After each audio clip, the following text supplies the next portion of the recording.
Hi, and welcome to today's bite-sized PD session.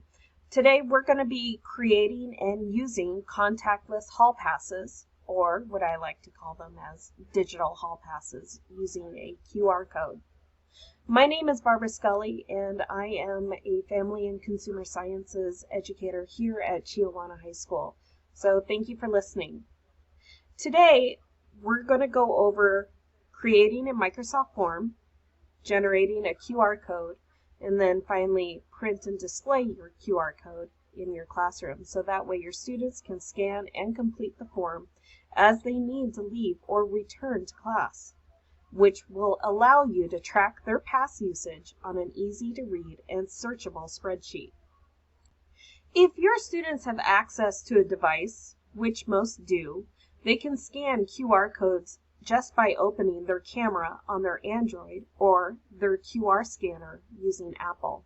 You may want to consider using the digital hall passes, as most and all newer smartphones, tablets, laptops are all able to scan QR codes. I piloted this tech tool the school year of 1920 and found it to be a great success on my end, as well as my students felt that the freedom to care for their own personal needs without asking or disturbing the workflow in class. So keeping track of students coming and going from class has always been tricky, but now we can switch to a QR code linked to a Microsoft form spreadsheet to allow this to be a contactless transaction. So how do you do it?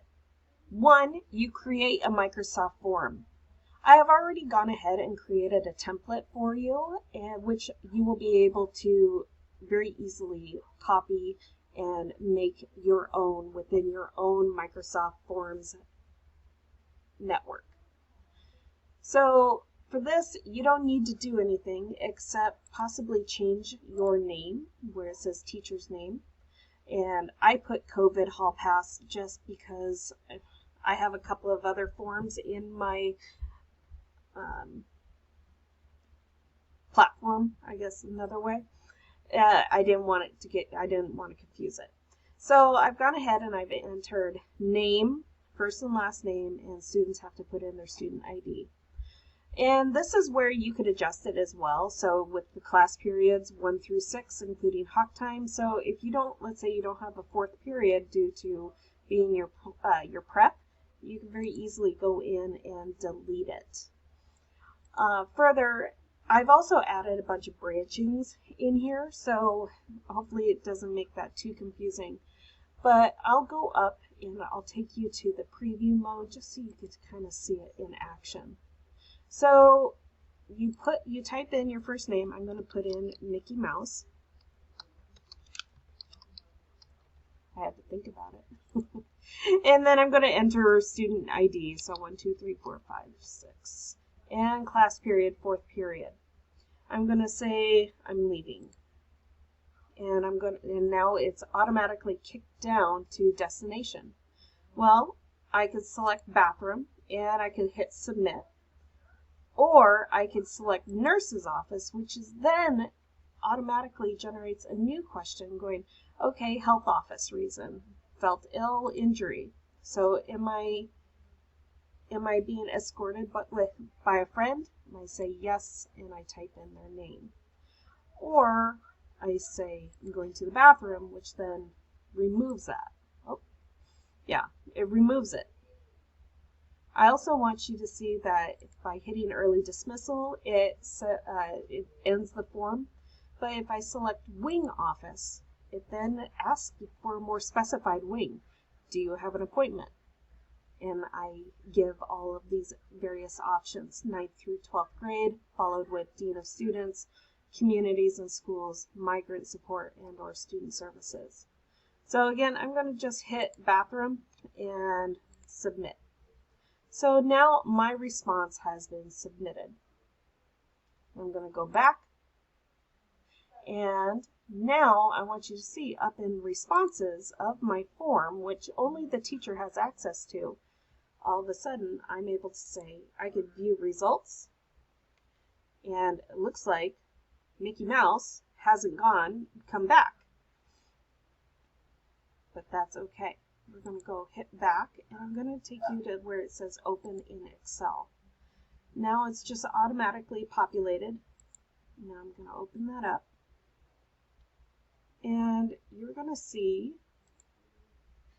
where all of the times I've been just playing around practicing with this, seeing if I can make it a little bit more precise.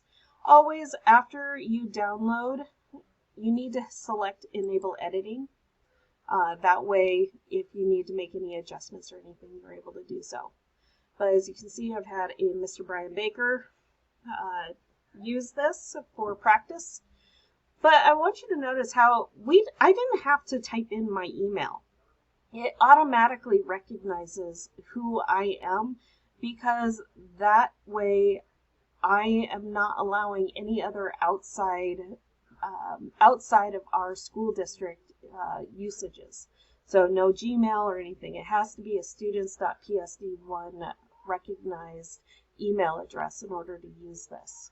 So, and that's again for easy trackability. So their email address, they type in their name and their student ID and tells me where exactly are they going, returning and leaving. And it looks like Mickey Mouse hasn't returned yet. We'll have to have a conversation with Mickey Mouse at a later date. So after you have gone in and changed or modified where you felt like the form needed to be adapted, you're now going to go up and you're going to select the button that says Share. And from here, you are going to, this is your form. It's nobody else's. This is in your database. You are going to only copy, send and collect responses. So you need to copy the QR code button, which is the second button to the left. And it automatically generates a personalized QR code just for your classroom. I like to print out 2 or 3 of these where I can have one at my desk, and I have 2 doors into my classroom, so I have them both taped at the exits or entrances per se. And all you have to do is you could download it, or gosh, I love the snipping tool. The snipping tool is my favorite. And all you have to do is drag and drop and then add it, Control C, Control V to a Word document. And voila, you have your own personal QR code. So from there, download your code and then insert it and or paste it into a sign. I like to use PowerPoint, but for this display use, I'm going to demonstrate my other, I love using Google, and I have my own Google suite, so I will share that with you.